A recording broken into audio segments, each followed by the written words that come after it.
She stood at that quiet, forgotten station every evening, waiting for a train that never came. But when the truth finally arrived, it didn't come on tracks, it came with a letter that changed everything. This is Vault of Tales, where stories touch the soul and remind us what it means to feel human. If this story moves you, subscribe. It encourages us to bring more stories that heal our souls. Let's begin. The rain had been falling for 3 days straight, the kind that whispers instead of roars. The kind that lingers, as if even the sky couldn't let go. On the edge of a small town forgotten by maps, there stood an old train station. The paint had long peeled from its walls, the wooden benches carried the memory of 1,000 goodbyes, and the air smelled faintly of rust and rain-soaked leaves. Every evening, at precisely 6 o'clock, a woman named Evelyn would appear, dressed in faded blue, her hair tied back with a ribbon the color of autumn dusk. She carried a worn leather suitcase and a single white carnation pressed between its handles. She would sit on the same bench, third from the end, and wait. The locals had long stopped asking who she was waiting for. Some said she'd lost someone in the war. Others whispered she was mad, that the train she waited for hadn't run in years. But Evelyn never spoke of it. She only watched the horizon, where the tracks curved into the fog like a promise half-kept. Every so often, she would check the clock above the ticket window, a broken clock that had stopped at 6:17. Then she'd whisper, almost to herself, "Any day now." And somehow, the way she said it, softly, like a prayer she'd repeated too many times, made people believe that maybe, just maybe, something still waited for her out there on the tracks. At the same hour, a man named Thomas Reed, a photographer who'd once worked in the city, would sit across from her at the cafe near the station. He'd noticed her the first week he arrived. There was something magnetic about her stillness. She didn't fidget or check her phone like others did. She simply waited, as if the act itself meant something sacred. Thomas started taking photos, not of her face, but of the space around her. The bench. The clock. The empty tracks. The raindrops clinging to her umbrella. Each image felt like part of a puzzle he didn't yet understand. He wasn't sure why he cared. Maybe because she reminded him of someone he'd lost too. But one evening, as the rain slowed and the sunset cast gold across the tracks, she turned, and caught him watching. Their eyes met. Just for a moment. And in that silence, something passed between them. Not words, not recognition, just an ache. Like two ghosts who had been haunting the same place for different reasons. The next evening, the rain had stopped, but the scent of it still clung to the air like a memory. The station was quieter than usual. Even the crows that often perched on the telegraph wires seemed to have vanished. Evelyn arrived at 6 on the dot. Same suitcase. Same white carnation. Same quiet ritual. But that night, something was different. On the old wooden bench beside her, someone had left an envelope. Yellowed. Frayed at the corners. And on its front, written in delicate, fading ink, was her name, Evelyn Ward. She froze. Her breath caught somewhere between disbelief and hope. No one had called her that name aloud in years. Her hands trembled as she turned the envelope over. There was no return address, no postage, only a wax seal in the shape of a small train wheel. A seal she hadn't seen since she was 17. Inside was a single sheet of paper. The handwriting was unmistakable, slanted, careful, and heartbreakingly familiar. My dearest Evelyn, if you're reading this, then something has gone terribly wrong. The train you were meant to take, the one to Clearwater, it never arrived. But neither did I. Not then, not ever. They said the tracks would be repaired, that the line would open again in a week. But I've come to learn some journeys aren't meant to be finished.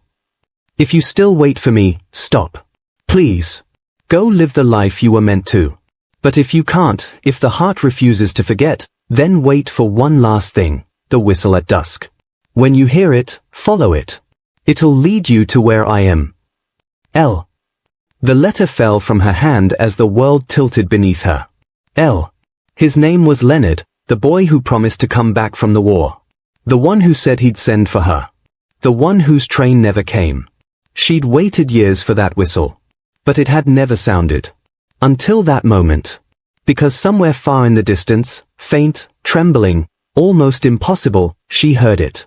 A long, lonely whistle cutting through the fog. Her eyes widened.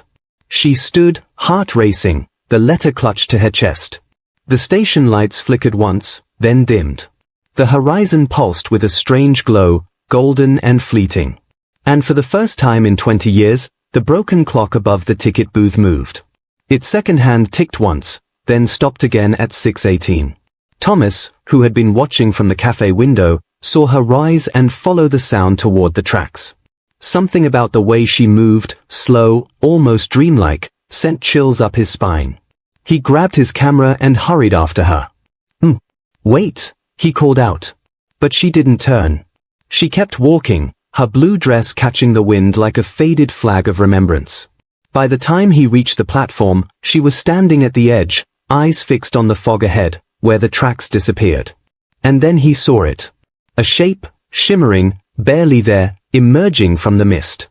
An old train, silver and spectral, its light dim as candle flame. Thomas froze. The air grew cold enough for his breath to turn white. The train slowed, screeching softly as if its wheels touched both iron and memory. The door opened with a hiss. And there, framed by the doorway, stood a man in uniform. Young. Familiar. He raised a hand. Evelyn, he whispered. She gasped, not in fear, but in recognition. Her suitcase slipped from her hand. The carnation fell to the tracks. Thomas blinked, and in that heartbeat, the platform was empty again. No Evelyn. No train. Only the faint smell of smoke, and a white carnation resting on the rails. 4 hours, Thomas stood there, trying to make sense of what he'd seen. When he finally gathered his camera, he found the letter on the bench, soaked with rain and tears. He slipped it into his coat. And for some reason he couldn't explain, he whispered, "I'll find the rest of your story." He didn't yet know what he was stepping into, that Evelyn's disappearance was only the beginning. That the train wasn't just a ghost from the past, but a message meant for him. Thomas didn't sleep that night. He sat by the window of his small rented flat overlooking the fog-drenched station, the letter spread open on the table beside his camera. The candlelight flickered over the ink, casting tiny shadows that made the words seem alive. The sound of that whistle still echoed somewhere in his mind. He had tried to tell himself he imagined it, that Evelyn's disappearance had some ordinary explanation, but he couldn't forget the look on her face. The recognition. The peace. It was the face of someone who had finally found what she'd been waiting for. Still, questions clawed at him. Who left the letter? What did Earl mean by follow the whistle? And why had he felt something, a strange familiarity, when Evelyn vanished into the mist? He picked up his camera, opened the last roll of film he'd developed, and froze. There she was, Evelyn on the platform, her suitcase at her side. He remembered taking that picture the night before she vanished. But in this photograph, there was something new. A reflection. In the station's cracked glass window behind her, the faint outline of a man stood beside her, blurred, dressed in an old-fashioned uniform. Thomas leaned closer. His heart began to race. The insignia on the man's sleeve, a small wheel intertwined with a pair of wings, was identical to the wax seal on Evelyn's letter. And then something else caught his eye. On the far right edge of the photo, barely visible, was a wooden sign. It read, Clearwater Line, Departures, 6:18. He stared at it for a long time, chills crawling up his arms. The clock had stopped at 6:17 for decades. Until the night she disappeared. The next morning, Thomas packed his gear and boarded the only bus out of town. Its route ended at Clearwater, the place the letter mentioned. The driver was an older man with smoke-stained fingers and a quiet voice. "You heading to Clearwater?" the driver asked, glancing at him through the mirror. Thomas nodded. "Yeah. Ever been?" The man chuckled softly. "Son, no one goes there anymore. Tracks were buried years ago after the flood. Whole line shut down." Thomas felt a prickle run through his spine. "Buried," he repeated. Ham. Some say the trains still run at night, ghost lights, whistles in the fog. Locals call it the Phantom Line. Thomas tried to smile, but his stomach tightened. He looked out the window. The landscape rolled past, dead fields, skeletal trees, and then nothing but mist. When the bus finally stopped, there was no town. Only remnants, foundations of houses overtaken by moss, half-collapsed street lamps, a church bell rusted into silence. And far off, through the veil of fog, he could just make out the silhouette of a station sign, leaning to one side. He made his way toward it. It was barely legible, the paint long peeled, but he could still make out the letters, Clearwater. He pushed through tall grass and stepped onto what remained of the platform. The air felt heavier here, thicker, like it carried all the goodbyes that had never been said. As he raised his camera, a cold breeze brushed his cheek. Then he heard it. A faint click, not from his camera, but from the old clock hanging crooked above the entrance. The same kind as the one in the other town. It was ticking. He turned. And there she was. Evelyn. Standing at the far end of the platform, wearing the same blue dress, the same ribbon, her hair swaying gently in the fog. Thomas's voice caught in his throat. Evelyn? She smiled faintly. You came, she said. Her voice was soft, almost carried by the wind. He took a hesitant step forward. Where did you go? That night, the train. She held up a hand. You shouldn't have followed. I had to. I saw the photo. There was someone with you. Her expression changed, sorrow flickering behind her eyes. You saw him? Yes. Who is he? She looked down at the tracks. Leonard. He was supposed to come back for me. The night his train derailed outside Clearwater, he was bringing something, a letter. He never made it. They said the tracks were cursed after that. Thomas frowned. But if he's gone, how did you? She looked up at him, tears glinting in her eyes. Some promises are heavier than death, Thomas. Some weight doesn't end until someone else takes it. He felt a chill run through him. Someone else? Evelyn stepped closer, and for a fleeting second, he saw something strange, her outline flickering, translucent in the light. You remind me of him, she whispered. The way you look at the world. The way you carry loss in your eyes. That's why you found me. Because you're not just here to tell my story, you're part of it. Thomas shook his head, backing away slightly. What are you saying? She reached out, her hand trembling just inches from his. You have his camera, don't you? He froze. It couldn't be true. His grandfather had given him this camera, an old Rolleiflex passed down through the family. He'd been told it once belonged to a war correspondent who vanished before returning home. He whispered, You're Leonard. Her eyes glistened. He was your grandfather. For a moment, the fog went silent. Everything, the letter, the whistle, the photograph, snapped into place. She hadn't been waiting for the train. She'd been waiting for him. The descendant of the man who never made it home. Tears stung Thomas's eyes. He never stopped loving you, did he? Evelyn smiled sadly. No. He only got lost on the way. The wind rose, carrying the faint echo of a train horn, long, mournful, fading into the distance. She looked toward the sound. His calling. I have to go. Thomas stepped forward. Wait, what happens now? She turned to him one last time. You tell our story. And when you do, maybe he'll finally stop waiting too. The air shimmered around her, golden light blooming from nowhere, swirling like dust in sunlight. Then, as gently as a sigh, she was gone. The clock above the platform struck 6:18, one clear note echoing through the silence. Thomas stood there for a long time, camera hanging at his side, tears drying on his cheeks. Then he lifted the lens one last time and took a photograph of the empty platform. When he developed it later, there were two figures standing side by side on the tracks, their hands almost touching, and the faint outline of a train behind them, disappearing into the mist.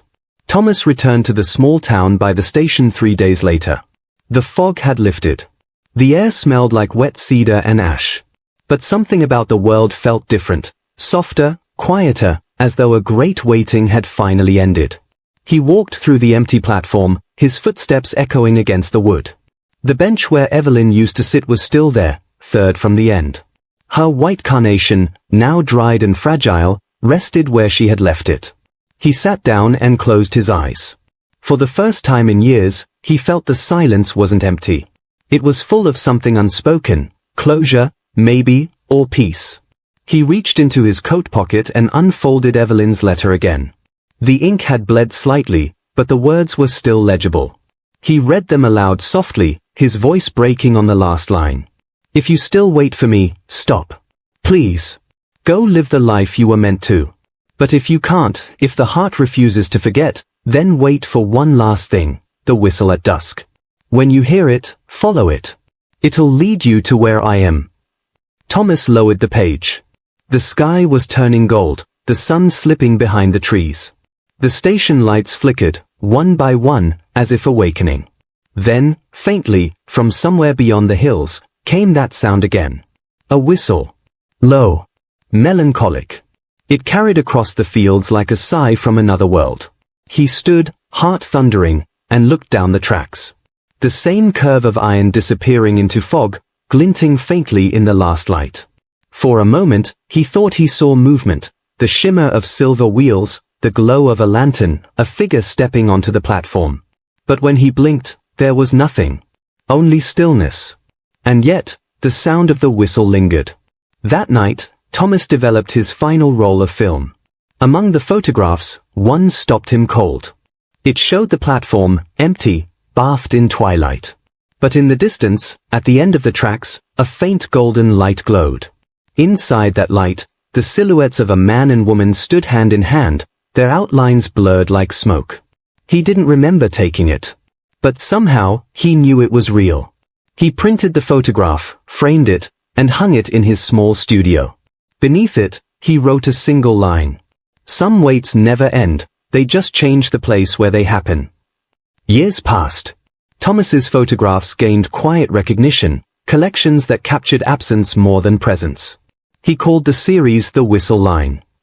People described his work as haunting, nostalgic, tender. But he never told them the truth behind the images, the woman who waited, the love that spanned death, or the train that ran only for those who still believed in promises.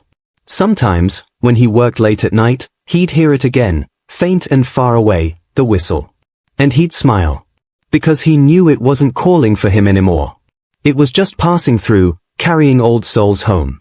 One autumn evening, decades later, a young girl entered his studio. She was quiet, curious, maybe 16, and she carried a notebook full of sketches. She stopped before the framed photograph of the glowing tracks. "Did you really take this?" she asked. Thomas nodded. "A long time ago." She tilted her head. "It looks like where my grandmother used to take me, by the old station outside Clearwater. She'd tell me stories about a man who promised to come back on the evening train." Thomas smiled faintly, his heart trembling at the edges of memory. What was her name? The girl thought for a moment. Evelyn. Evelyn Ward. He felt his breath catch, not in shock, but in wonder. He turned back to the photograph, his voice low. "She waited for a train that never came." The girl smiled softly. That's what she used to say. But she said it with a smile, like she knew something no one else did. Thomas looked toward the horizon through the studio window. The sun was setting. And from far away, once more, clear as ever, came the sound of a train whistle at dusk. He closed his eyes and whispered, "Welcome home." Sometimes, love doesn't end where the world does. Sometimes, it just waits, quietly, for the next train. If this story touched your heart, share it. And subscribe, to help us bring more stories that heal our souls.